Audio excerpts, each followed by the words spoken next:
үй жағдайында өте дәмді болып шығатын суши роллы дайындап үйренеміз. Осылай жасаған арзанға шығады әрі бәріне жетеді. Ең бірінші күрішімізді жақсылап жуып, оны пісіріп аламыз. Бөлек ыдыста қантты, уксусты және қайнаған ыстық суды араластырып, осы күріштің үстіне құйып, жақсылап барлығын араластырып шығамыз. Содан кейін толық суытамыз. Оған дейін барлық ингредиенттерімізді дайындап аламыз. Бізге осындай нори керек, басқа фирманікін алсаңыз болады. Огурцты осындай бөліктерге бөліп, ішіндегі жұмсақ жерін алып тастаймыз. Копченый дайын курицаны осылай ұзынша етіп турап аламыз.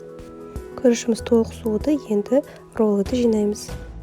Ол үшін бізге осындай коврик керек, 4 бұрышты. Үстін пищевая пленкамен орап қойсаңыздар болады. Үстіне нориді саламыз, жылтыр жағын астына қаратамыз. Одан кейін оның үстіне күрішімізді салып тегістейміз.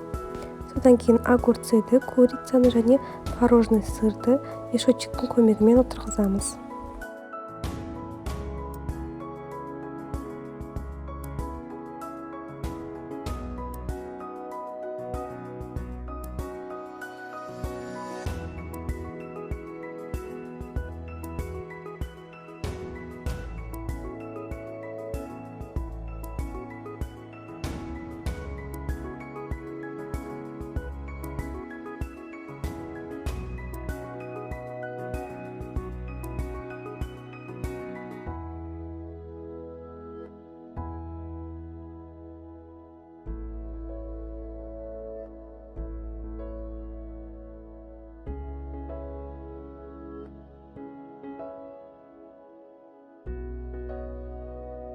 Видеодағыдай осылай қысып ораймыз.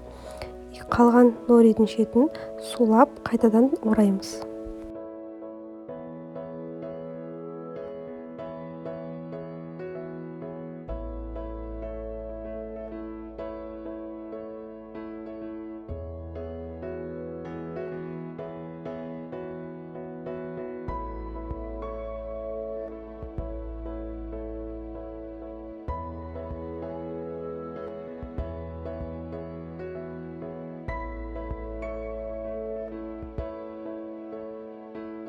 Міне біздің роллдарымыз дайын болды. Енді оны клярға аунатамыз. Ол үшін жұмыртқаны, ұнды, тұзды, сояны барлығын жақсылап араластырып аламыз. Және осындай панировочный сухари керек болады. Ең бірінші клярға аунатамыз, одан кейін сухариға аунатып, қызып тұрған май құйылған табада екі жағынан қызарғанша қуырып аламыз.